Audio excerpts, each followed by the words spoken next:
Htio bih se zahvaliti svim članovima uprave i svim ljudima u Bitoli što su me jako lijepo primili i grad ko grad je predivan i zahvalan sam na prilici što su mi pružili i jedva čekam vidjeti pune tribine.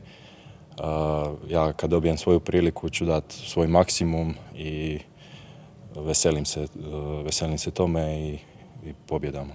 Gledao sam dosta Eurofarm Pelister u Ligi prvaka i ne samo Ligi prvaka nego u Makedonskoj ligi, pošto je svake godine sve jača i jača Makedonska liga i nije tu da je samo 1-2 klub koji se bore, već usudio bi se reći 4-5, to samo govori koliko će biti teško ponoviti uspjeh kluba od prošle godine, ali ja sam uvjeren da mi to možemo.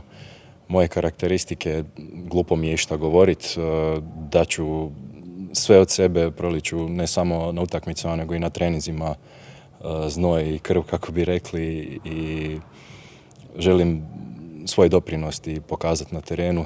To je najbolji primjer, a ne riječima. Tako da veselim se igrati u Bitoli.